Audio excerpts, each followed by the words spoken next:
Hi everyone, and welcome to Jane Talks Trek, where I'll be talking about and reviewing an episode of the original series, The Next Generation, Voyager, Deep Space Nine, or Enterprise. Today, I'm looking at Spectre of the Gun, from the original series' 3rd season. Or as I like to call it, that time we got a space fight at the O.K Coral. This episode was requested by @Earth2006. Thank you for the suggestion, and let's get going. We begin the episode with a red alert and something in front of the Enterprise that has no life signs, but it is following them, so Kirk orders Chekhov to slam on the brakes. A booming voice tells them they're trespassing, so to piss off, but Kirk chooses to ignore the warning and instead tries to talk to it, and when they get no response, the ship goes around it. They arrive at a planet, so of course let's bring most of the main characters, where they find someone has left a fog machine running, and now their gear won't work.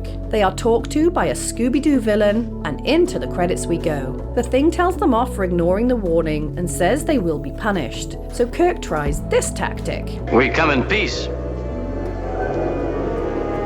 But we'll defend ourselves if necessary. But the Thing don't care, and they're transported to a cowboy town with flat buildings and regular guns. We see an article that places them in Tombstone, Arizona in 1881, so have fun at the OK Coral, boys! Some guy comes to greet them and calls them by random names, so between Kirk and Spock, they work out where they are and that they're on the losing side. They hear a crash and some guy is shot dead, so they go have a nose and realizes the consequences are very real, and then go into a saloon where Chekhov is immediately made out with by this lady. Makes a change. They get eyeballed by this black hat dude, Morgan Earp. What happened to Wyatt? And despite Kirk trying to maintain the peace, Morgan threatens them and walks off, so more smooches for Chekhov. Kirk is mad that he's not getting the attention and shoos Sylvia away, so they can come up with a plan that involves not being around when the gunfight breaks out. And Kirk proceeds to tell the bartender who he really is, which he finds hilarious, and Kirk gets mad.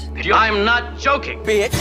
Hey, there's Wyatt! And Kirk tries to explain the situation to him, but it doesn't go well, causing a fight to break out, although Kirk surrenders quickly, and Wyatt says if they're still in town at 5 o'clock, he'll kill them all. They all regroup to discuss options, except Chekhov, who is flirting, so they pull him away to all leave, but some energy beam is preventing them from doing so Kirk gives up.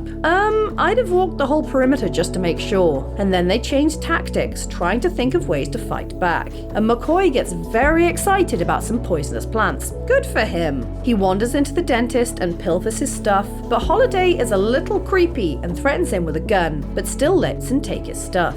Sylvia and her beautiful dress straight up asks Chekhov to marry her, but he turns her down on account of him not being who she thinks he is, which earns him a punch in the kisser courtesy of Morgan, who tries to take Sylvia, so Chekhov yells at him, so he shoots him dead. Whoops! Everybody pose for a picture! Scotty wants to give the Earps a beat down, but Kirk stops him and they all mourn for Chekhov before McCoy and Spock have a little tiff. When this floating clock hits 4, Spock realizes that Chekhov's counterpart actually survived the historic battle originally, so they are able to change the outcome and their fates. Kirk goes to the sheriff and asks him to stop the fight, but he and his startling eyes doesn't want to get involved, and then suddenly the two actors get into a scenery chewing battle. I can't kill him! Kill him any way you can!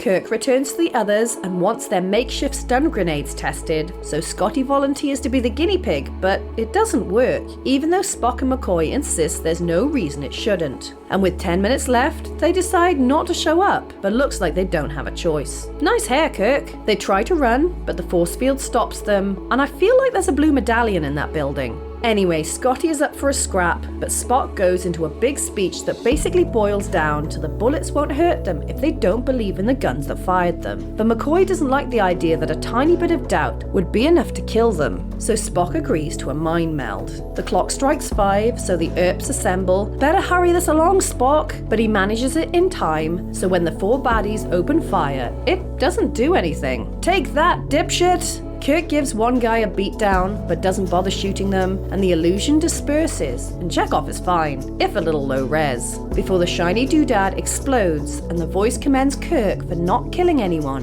and invites him to their planet for real this time. I really enjoyed that. Obviously I've heard of the gunfight at the O.K Coral and Wyatt Earp, but I don't know the details, so I thought this episode might be a little lost on me, but I really enjoyed it. Initially this felt like a blend of the Corbomite maneuver and the Savage Curtain, but also the setting reminded me of Deadwood in Calamity Jane, which I love, and also visited similar style towns when I travelled America. So what I'm saying is, I instantly have a nostalgic love for this episode despite only seeing it for the first time today. I prefer the episodes where the group, or most of them, go on an adventure together, rather than it all being about Kirk. And it was nice for Chekhov to get his smooch on for a change, even if it got him killed. And I liked how they were all proactive in eventually solving the problem, even if the solution was a bit the colour of magic. And yes, I know, this came first, I can already hear you typing. We've seen benevolent aliens being impressed with Kirk not killing his opponent before, but it's still a good message, and one that really shows what the show and the Federation is all about. Did we get a bit of silly overacting? Of course we did, but it didn't detract from my enjoyment of this fun little episode. So there you have it. That was Spectre of the Gun. If there's an episode of Star Trek you'd like me to cover,